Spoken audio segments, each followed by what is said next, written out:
आप सभी का वेलकम है महादेवास लॉ में। मैं एडवोकेट आशीष जोगी। आज हम बात करने जा रहे हैं टाइप्स ऑफ कंपनी के बारे में। लास्ट वीडियो में हमने क्या पढ़ा था? लास्ट वीडियो में हमने पढ़ा था मीनिंग ऑफ कंपनी के बारे में कि कंपनी का क्या कॉन्सेप्ट है। आज हम पढ़ेंगे टाइप्स ऑफ कंपनी के बारे में। तो भाई देखो, ऐसे तो अगर देखा जाए ना एक तरीके से बड़ी लेमन लैंग्वेज में हम समझेंगे, ये नहीं कि इधर उधर का बड़े टिपिकल वर्ड्स ले लेके उसको समझेंगे, नहीं, इजी तरीके से मैं आपको बताऊंगा ताकि आपको समझ आ जाएगा। देखो भाई, वैसे तो टाइप्स ऑफ कंपनी बहुत सारे हैं, लेकिन हमने इसको 5 उसमें कैटेगरी में बांट दिया है ताकि आपको अच्छी तरीके से ध्यान हो जाए। और जब आप अपने लॉ एग्जाम में बैठे, कोई भी आप कॉम्पिटिटिव एग्जाम में बैठे, तो जब आपको आंसर लिखना है तो आपको एटलीस्ट दिमाग में एक सेट हो जाए स्ट्रक्चर कि यार टाइप्स ऑफ को मैं ऐसे ऐसे डिफाइन करूंगा तो मेरे लिए ज्यादा बढ़िया रहेगा, अच्छे मेरे को मार्क्स मिलेंगे। और हम रट के नहीं करेंगे, हम समझ के करेंगे उस चीज को। तो फटाफट से आइए समझते हैं। देखिए भाई, सबसे पहले टाइप्स ऑफ कंपनी को हमने 5 स्ट्रक्चर में बांट दिया है, 5 ग्रुप्स में बांट दिया है। तो भाई सबसे पहले देखो, types of company according to the mode of incorporation. Incorporation के जो मोड्स हैं, ठीक है, उनके हिसाब से फर्स्ट पार्ट में हमने कंपनी को का टाइप दिया। सेकंड हमने दिया, ये रेड मार्कर से जितने भी लिखे हैं ये सारे हमने ग्रुप्स में दिए। सेकंड क्या है? Types of registration, types of registered company on the basis of liability of member. ठीक है, हमने लायबिलिटी ऑफ मेंबर के हिसाब से भी कंपनी को भाई टाइप दे दिया। अब आ जाइए types of registered company on the basis of number of members, यानी कि जो मेंबर्स हैं वो कितने नंबर हो सकते हैं भाई, 99 हो सकते हैं, 200 हो सकते हैं, कितने क्या किस कंपनी का बनेगा, तो उस हिसाब से भी हमने बांट दिया। ठीक है, अब फोर्थ आ जाइए, types of registered company on the basis of management control. Management जो कंट्रोल होगा उस बेसिस पे भी हमने कंपनी का एक टाइप दे दिया। ये 4 तो हो गए, बाकी हो गया अदर टाइप्स ऑफ कंपनी। तो भाई ये जनरली 5 टाइप्स हैं कंपनी के जो हम पढ़ते हैं। अब इसमें एक चीज ध्यान रखना भाई, आज जो हम कवर कर रहे हैं फर्स्ट सेकंड और फर्स्ट सेकंड कवर कर रहे हैं, बाकी ये 3 कवर हम नेक्स्ट वीडियो में करेंगे। सारे कवर इसलिए नहीं कराना चाहता मैं, 2 पार्ट इसलिए बनाना चाहता हूं ताकि आपके दिमाग में चीजें सेट हो जाए, इधर उधर ना भागे। तो 5 टाइप्स हमने देख लिए। अब इन 5 टाइप्स के भी कुछ पार्ट्स है, अब हम उन पार्ट्स के बारे में जानेंगे और डीपली इसके बारे में एनालाइज करेंगे, समझने की कोशिश करेंगे। ठीक है, रटेंगे नहीं बिल्कुल भी, बड़े प्यार से आपको याद सारी चीजें हो जाएंगी। देखो भाई, सबसे पहले types of company according to the incorporation, यानी कि रजिस्टर्ड जो होता है, इनकॉर्पोरेशन जो होता है, उसके अकॉर्डिंग हम देखेंगे कि भैया कंपनी के क्या टाइप्स हो सकते हैं। ठीक है, कैसे कंपनी हो सकते हैं। देखो भाई, एक कंपनी का टाइप होता है स्टैट्यूटरी कंपनी। देखो भाई, स्टैट्यूट आपको पता होगा, जो आपके बेयर एक्ट्स वगैरह, आप लॉ स्टूडेंट है, आपके बेयर एक्ट्स वगैरह, तो आपके बेयर एक्ट से आपको उसको हम स्टैट्यूट भी बोलते हैं। तो यहाँ पे स्टैट्यूटरी कंपनी, तो कहीं ना कहीं आप ये लगा सकते हो कि यार आपका जो बेयर एक्ट है उसमें कई कंपनी के बारे में कुछ ना कुछ जिक्र होगा। तो मैं एक चीज आपको बता देता हूं, स्टैट्यूटरी कंपनी ये वो कंपनीज होती हैं जिनमें गवर्नमेंट जो है हमारी, जो पार्लियामेंट है हमारा, लॉ बनाता है। ठीक है, एक एक्ट बनाएगा और उसी एक्ट के अंदर कंपनी के बारे में लिख देगा कि भैया फला एक कंपनी होगी, फला फला उसका ऐसा स्ट्रक्चर होगा, ये उसका वो होगा काम। तो ऐसे ही करके एक अपना पर्टिकुलर वो एक्ट, एक लॉ एक्ट बना देगी। ठीक है, जिसको हम स्टैट्यूटरी कंपनी बोलते हैं। अब ये क्या हो सकता है, ये लॉ कौन बना सकता है? देखो भाई, अगर स्टेट में बात करें तो स्टेट लेजिस्लेचर, और अगर सेंट्रल की बात करें तो सेंट्रल लेजिस्लेचर, यानी कि हमारा पार्लियामेंट ऑफ इंडिया।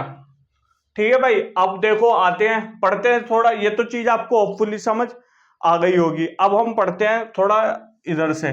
ठीक है भाई, statutory company, company govern by special act under which they are formed. जो कंपनी है govern by special act which they are form. ठीक है, जो एक्ट बना है उसके अंदर ही पूरी कंपनी के बारे में बातें लिखी रहेंगी। इसका एक एग्जांपल दे देता हूं मैं, रिजर्व बैंक ऑफ इंडिया के बारे में आपने, उसका अपना एक पर्टिकुलर एक्ट है, तो उसके अंदर ही एक्ट खोलोगे तो सारा कंपनी के एक, क्योंकि आरबीआई भी एक तरह की कंपनी हो गई, तो उसके अंदर भी सारी चीजें लिखी हुई है। Companies which they are incorporated, companies which they are incorporated, incorporated under special act और ऑफ सेंट्रल एक्ट और state legislature called statutory company. Simple सी बात है भैया, कंपनी जो इनकॉर्पोरेटेड है स्पेशल एक्ट के अंदर दे रखा है, स्पेशल एक्ट किसका, सेंट्रल का या फिर स्टेट लेजिस्लेचर का। तो वही है आरबीआई, अगर हम देखें तो भाई अब एलआईसी का भी अपना एक्ट है, ठीक है, तो उसके अंदर ही सारी चीजें लिखी हुई है, मेंशन है, तो वो भी स्टैट्यूटरी कंपनी के अंदर आएगा। अब इसका एग्जांपल देख लेते हैं, reserve bank of India, life insurance corporation. मैंने आपको रिजर्व बैंक ऑफ इंडिया का भी बताया था, एलआईसी का भी एग्जाम्पल दिया था। अब इसमें ध्यान रखना, जो वर्ड है लिमिटेड, लिमिटेड वर्ड जो है वो नहीं आएगा स्टैट्यूटरी कंपनी में, लिमिटेड वर्ड बिल्कुल भी नहीं आएगा, और ना ही इसका मेमोरेंडम ऑफ एसोसिएशन होगा, एमओए नहीं होगा, मेमोरेंडम ऑफ एसोसिएशन। वो क्यों नहीं होगा भाई, जाहिर सी बात है वो इसलिए नहीं होगा क्योंकि भाई जब आपने ऑलरेडी स्टैट्यूटरी एक्ट बदे दिए, ऑलरेडी एक्ट के अंदर सारी चीजें लिख ली, तो ऐसी कोई रिक्वायरमेंट उसकी नहीं है, इसलिए वो नहीं होगा। इस चीज को आप ध्यान में रखिएगा। अगर आपको कोई भी डाउट आता है, कोई भी चीज समझ नहीं आती, आप पूछ सकते हैं, ठीक है, कमेंट सेक्शन में मेंशन करके। अब आ जाइए, फर्स्ट हमने कर लिया स्टैट्यूटरी कंपनी, हमें पता लग गया यार जो एक्ट वगैरह के अंदर कंपनी दी जाती है, जो बता दिया गया एक्ट के अंदर पूरा, जैसे कोई बेयर एक्ट है उसके अंदर पूरी चीज बता दी गई है, ऐसे कंपनी होगी, उसका नाम होगा, फला फला उसके काम होंगे, तो वो स्टैट्यूटरी कंपनी में आता है। अब आता है रजिस्टर्ड कंपनी। देखो भाई, नाम से ना चीजें समझने की कोशिश करो, लॉ के अंदर नाम से चीजें समझने की। यहाँ क्या हो गया, रजिस्टर्ड कंपनी।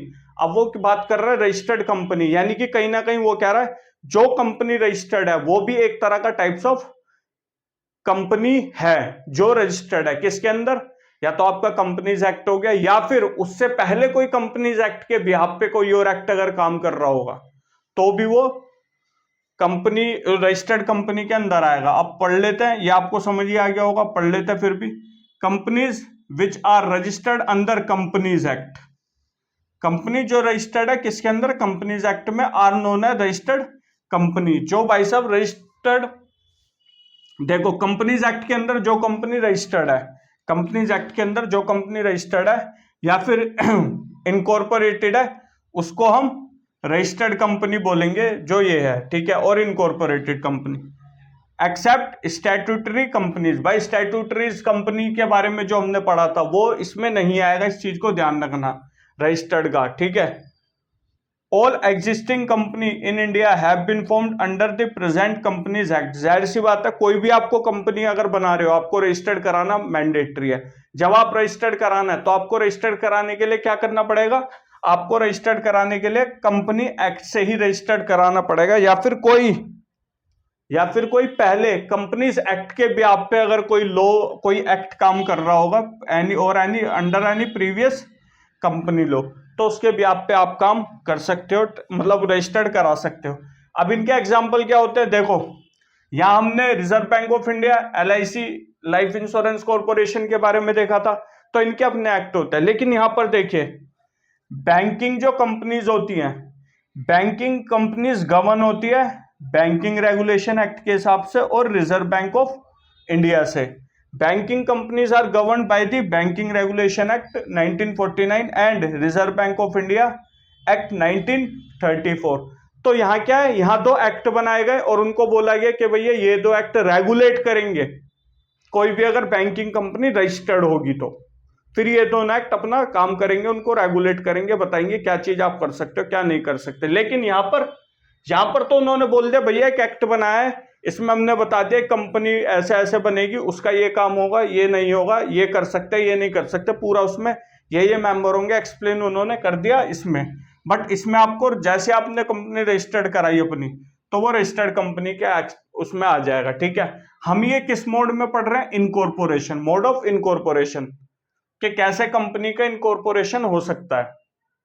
अब आ जाइए चार्टर्ड कंपनी। अब देखो चार्टर्ड कंपनी से मैं आपको बता दूं, अब आप अपनी थिंकिंग को थोड़ा ले जाइए 1947 से पहले, ठीक है। 1947 से जो पहले का टाइम पीरियड था, ब्रिटिशर्स का हमारे पे राज था, तो कोई भी कंपनी वगैरह अगर थी तो वो चार्टर के थ्रू बनती थी, क्वीन ऑफ इंग्लैंड वगैरह के हिसाब से बनती थी, ठीक है। तो ऐसे में आपने सुना होगा ईस्ट इंडिया कंपनी के बारे में, तो ईस्ट इंडिया कंपनी जो है, ठीक है, वो भी एक तरह की कंपनी ही मानी जाएगी, बट ये जो टाइप है ये चार्टर्ड कंपनी में आएगा। Companies which were incorporated under special charter granted by the king और queen of England. Special charter granted by king या फिर queen of England are called chartered company. ये सीओ डॉट से कंपनी है, ठीक है, company. For example East India Company जो 1600 में आई थी, या फिर बैंक ऑफ इंग्लैंड जो बैंक ऑफ इंग्लैंड था, क्योंकि भाई एक बैंक भी कंपनी की तरह ही है कहीं ना कहीं। बैंक ऑफ इंग्लैंड 1694 में आया था, ठीक है भाई। ये चीज समझ आ गई। फर्स्ट मोड हमने कंप्लीट कर लिया इनकॉर्पोरेशन का, ठीक है। अब आ जाइए सेकंड टाइप पे।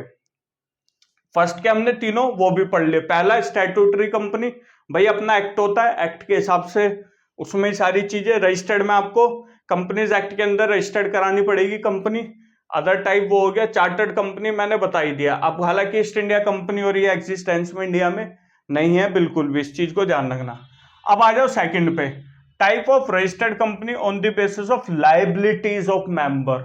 लायबिलिटीज ऑफ मेंबर मतलब आपके क्या कर्तव्य हैं, आपकी किसी कंपनी को लेकर क्या लायबिलिटीज है, उसके हिसाब से टाइप्स ऑफ कंपनी के बारे में हमको पढ़ना है।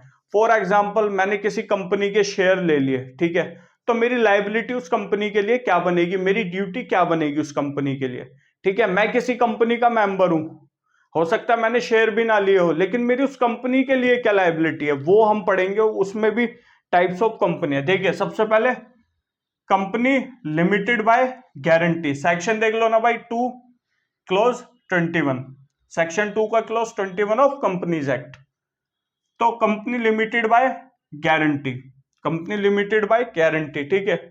तो इसमें ये बोलते हैं भैया जो लायबिलिटी है वो लिमिटेड होगी बाय गारंटी। अब ये भाई किसकी गारंटी है, किसकी लायबिलिटी है, लायबिलिटी है ये मेंबर्स की, ठीक है, basis of liability of members. अब मैं इसको आपको सिंपल में बता देता हूं, कंपनी लिमिटेड बाय गारंटी। देखो इसमें क्या भाई, सिंपल सी बात है, मेरी जो लायबिलिटी है कंपनी को लेके, मेरी लायबिलिटी लिमिटेड है, लिमिटेड है। कैसे, मान लो एक भाई कंपनी है, उसमें मैंने ये बोल दिया कि भाई अगर ये कंपनी बंद होगी तो मैं 2 लाख रुपए इस कंपनी को दूंगा। ये मेरी गारंटी हो गई कि भाई मैं दूंगा 2 लाख रुपए अगर ये कंपनी बंद हो गई तब, ठीक है, तभी मैं दूंगा। तो यही इस टाइप में आता है। इस टाइप ऑफ कंपनी में क्या बोल दिया जाता है, इस टाइप ऑफ कंपनी में बंदा बोल देगा भाई अगर ये कंपनी का वाइंड अप बोलते हैं, जब कंपनी बंद हो जाती है ना तो उसको वाइंड अप बोलते हैं। तो भाई अगर ये कंपनी वाइंड अप हो गई, ठीक है, और इस कंपनी की लायबिलिटीज रही, भाई लोन हो गया, बहुत अदर चीजें हो गई जिनमें कंपनी जब बंद होती है तो उनको पे करना पड़ता है। तो ऐसे में मैंने बोल दिया भाई मैं इस कंपनी का मेंबर हूं, अगर कभी भविष्य में कंपनी बंद होगी और कोई भी लायबिलिटी आएगी तो मैं 2 लाख रुपए दूंगा। यहां ध्यान रखना मैं बात कर रहा हूं 2 लाख रुपए दूंगा, तो कहीं ना कहीं मैं फिक्स हूं। ये नहीं कि मैंने बोल दिया भाई मैं दूंगा तो मेरे से बोल दिया लाओ जी लाओ 50 लाख रुपए लाओ, नहीं, मैंने बोल दिया 2 लाख दूंगा तो मैं 2 लाख दूंगा, ये मेरी लायबिलिटी। अगर मैं नहीं पे कर रहा तो कंपनी मेरे को पकड़ के 2 लाख रुपए पे करवाएगी, ध्यान रखना इस चीज को। तो company limited by guarantee, each member has guaranteed to pay in case of winding up. Winding up का मतलब हो गया कंपनी जब बंद होता है, winding up the company, amount जो होता है वो फिक्स होता है। तो हर मेंबर जो है वो गारंटी देता है कि भैया मैं पे करूंगा, कब, जब कंपनी का वाइंडिंग अप हो जाएगा, और जो अमाउंट होती है वो फिक्स अमाउंट होती है। दिस कंपनी में और may not have shares capital, share वगैरह इस कंपनी के हो ना हो ऐसा जरूरी नहीं है, कुछ कंपनी के होते भी और कुछ कंपनी के शेयर वगैरह नहीं होते, ठीक है। अब एक एग्जांपल ले लेते कि ये जो कंपनी लिमिटेड बाय गारंटी है, इस तरह की कौन कौन सी कंपनीज हमको कहां देखने को मिलेगी। देखो भाई, स्पोर्ट्स रिलेटेड कंपनी हो, क्लब हो, ट्रेड ऑर्गेनाइजेशन हो, ठीक है, ये गारंटी कंपनीज होती हैं। कौन कौन सी, स्पोर्ट्स क्लब, ट्रेड ऑर्गेनाइजेशन, ठीक है। This company must have memorandum association, memorandum of association in companies का होता है, ध्यान रखना, ये आपको लिखना है, मेमोरेंडम ऑफ एसोसिएशन होगा। क्यों भाई, जाहिर सी बात है जो बंदा गारंटी दे रहा है कि जब कंपनी बंद होगी मैं सारा कुछ हिसाब किताब दूंगा, तो भाई साहब आपको सारी मेंबरशिप वगैरह उसका सारा मेंटेन करना जरूरी है। क्यों, जब वाइंडिंग अप होगा तो आपको उन बंदों से तो पैसा लेना पड़ेगा ना भाई साहब। आपने 2 लाख कहे थे 2 लाख दो, आपने 4 लाख कहे थे 4 लाख, तो ये इसके लिए जरूरी है कि मेमोरेंडम ऑफ एसोसिएशन हो। The amount guaranteed by the member can B demanded on when the company is being wound up. ये जो मैं 2 लाख रुपए कह रहा हूं कि भाई कंपनी बंद होगी मैं 2 लाख रुपए दूंगा, ये मेरे से कंपनी कब मांगेगी? जब कंपनी सही में बंद हो जाएगी। मान लीजिए कंपनी थोड़े बहुत लॉस में चली गई बट बंद ही नहीं हुई, रनिंग में ही है, कंपनी काम कर रही है, तो उस टाइम पे मेरी लाइबिलिटी नहीं है कंपनी को पे करने की 2 लाख रुपए, ना ही कंपनी मेरे को फोर्स कर सकती 2 लाख रुपए दो। लेकिन हाँ, जैसे ही कंपनी बंद होती है मेरी लाइबिलिटी अराइज हो जाएगी, भाई साहब 2 लाख रुपए आपको देने पड़ेंगे हर हाल में। ठीक है, member can be only when the company, ठीक है, the article shall state the number of members with which company to be registered. भाई जाहिर सी बात है, आर्टिकल्स वगैरह उनको सारा ब्यौरा जो है अपने पास रखना पड़ेगा। ठीक है, मेमोरेंडम ऑफ एसोसिएशन और ये जो आर्टिकल्स है ये हम बाद में इसके बारे में पढ़ेंगे। ठीक है, अभी बस इतना ध्यान रख लो भाई, जो पूरा हिसाब किताब है वो पूरा ही सारी डिटेल वगैरह होनी चाहिए, ये कह रहा है, और वो जरूरी भी है। जाहिर सी बात है, मैंने आपको बोला कि भाई मैं आपको 2 लाख रुपए दूंगा, ऐसे आपको 100 लोगों ने बोल दिया, तो उन 100 लोगों का आपको हिसाब तो रखना पड़ेगा ना अपने पास, क्योंकि जब कंपनी बंद होगी तो उस टाइम पे भाई कैसे आपको, क्योंकि आपको डेप्थ पे करने, आपकी और भी लाइबिलिटीज हो सकती हैं। ठीक है, डिवेंचर्स अगर 1% किसी ने करा है, भाई वैसा होता नहीं, लेकिन फिर भी एक एग्जांपल ले लो, कुछ और बात हो गई तो उस टाइम पे आप कैसे करोगे भाई, तो इसलिए आपको करना पड़ेगा। अब आ जाइए अनलिमिटेड। देखो यहां हमने लिमिटेड बाय गारंटी पढ़ा, यहां पर मैंने 2 लाख रुपए बोले मैं आपको 2 लाख रुपए दूंगा, लेकिन अनलिमिटेड कंपनी जो है सेक्शन 2 का क्लोज 92, ठीक है, ऑफ कंपनी एक्ट का ये बात करता है अनलिमिटेड कंपनी। अनलिमिटेड कंपनी क्या है? ये भी एक टाइप है। ये कौन सी कंपनी होती है? ये वो कंपनी होती है जिसमें जो मेंबर है उसका वो ये बोलेगा कि भाई अगर जब कंपनी बंद होगी तो जितना भी पैसा लगे मैं दूंगा, जितना भी पैसा लगे मैं दूंगा, कोई दिक्कत नहीं। अनलिमिटेड लाइबिलिटी हो गई, क्योंकि हमने मेंबर्स की लाइबिलिटी के हिसाब से ही तो पढ़ रहे हैं डिफरेंस। तो यहां पे ये कह रहा है अनलिमिटेड कंपनी। अनलिमिटेड कंपनी से मतलब हो गया कि अनलिमिटेड लाइबिलिटी हो गई अब बंदे की। जो मेंबर है उसका वो कह रहा है भाई अगर कोई भी दिक्कत आएगी मैं बैठा हूं, जितना पैसा लेना है लेना मेरे से। चीज ध्यान रखना, ऊपर वाले में लिमिट थी, मैंने 2 लाख तो 2 लाख ही ले सकते हो, चाहे मैं मालिक हूं 10 करोड़ का, लेकिन मैं आपसे कह रहा हूं 2 लाख दूंगा तो 2 लाख ही दूंगा। लेकिन यहाँ पे अगर मैं मालिक हूं 10 करोड़ का और कंपनी को जब वाउंड अप हो गई, कंपनी बंद हो गई, कंपनी को 10 करोड़ की ही जरूरत है, तो भाई साहब कंपनी को मुझे देने पड़ेंगे, मेरी लाइबिलिटी है। पर्सनली कंपनी मेरे से पर्सनली लेगी, बट यहाँ पर मैं 2 लाख दूंगा चाहे मैं कितने भी मेरे पे पैसे हो, कंपनी को मतलब नहीं है। लेकिन यहाँ कंपनी की जितनी लाइबिलिटी बनेगी उतनी कंपनी लेगी, कोई लिमिट नहीं है उस पर एक तरीके से। ठीक है, लेकिन ऐसा भी नहीं है कंपनी को चाहिए भैया 10 लाख रुपए, कंपनी ने मेरे से मांग लिए 1 करोड़, नहीं, जितनी कंपनी की लाइबिलिटी बनेगी एज पर लो उतनी कंपनी को देनी पड़ेगी। लेकिन यहाँ पर लाइबिलिटी अनलिमिटेड है। तो पढ़ लेते हैं एक बार, समझ आइएगा होगा आपको। A company not having any limit on the liability of its member, कोई लिमिट ही नहीं है, अनलिमिटेड है liability. Thus the liability of the members of an unlimited company is unlimited। जो लाइबिलिटी है वो अनलिमिटेड है, किसकी? अनलिमिटेड कंपनी के मेंबर्स की, अनलिमिटेड कंपनी में। ठीक है, अब एक चीज और देखते हैं इसके अंदर, the members are personally liable for the डेब्ट and other liability of company if assets of the company are insufficient to meet them. देखो भाई कंपनी बंद हो गई, आपके पास मशीनें हैं, चेयर्स हैं, जगह है, वो सब भी आप जोड़ोगे हिसाब तो आपके पास बैठ रहा है 8 लाख रुपए। बट आपको भाई जो आपने लोन वगैरह ले रखा था और बाकी से जो लेन देन था वो 10 लाख का था। तो ऐसे में अनलिमिटेड जो कंपनी में है आप 2 लाख रुपए ले सकते हो। ठीक है, क्योंकि 8 लाख का आपको ऐसा नहीं है कि 8 लाख का सामान आपने बेचा ही नहीं अपना। ठीक है, जो भी आपका वो था सामान, वो तो आपने एसेट्स जो थे वो बेचे नहीं। एसेट्स बोलते हैं जो भी कंपनी का सामान होता है, मशीन हो गई भाई और अदर चीजें हो गई, गाड़ी वाड़ी हो गई, जो भी कंपनी के अंदर आ रही है, पर्सनली नहीं, कंपनी के अंदर जो आ रही है, क्योंकि जो कंपनी है वो एक लीगल एंटिटी है अलग सेपरेट। तो जो कंपनी के अंदर आ रही है वो एसेट्स टोटल जोड़ के बैठे 8 लाख रुपए। तो ऐसे में कंपनी जो अपने मेंबर्स है वो 2 लाख रुपए के क्लेम करेगी। ठीक है, लेकिन अगर 1% मान लीजिए 10 लाख रुपए देने हैं कंपनी को, डेप्ट वगैरह में कंपनी की लायबिलिटी 10 लाख के और एसेट्स भी 10 लाख के, फिर कंपनी क्लेम नहीं करेगी। इस चीज को ध्यान रखना अपने मेंबर्स से, ठीक है। ये वाला पॉइंट यही कह रहा है। अब आ जाइए नेक्स्ट पॉइंट में, liabilities of member is only enforceable at the time of winding up. जब कंपनी बंद होगी तभी लायबिलिटी बनती है मेरी पे करने की अनलिमिटेड कंपनी को।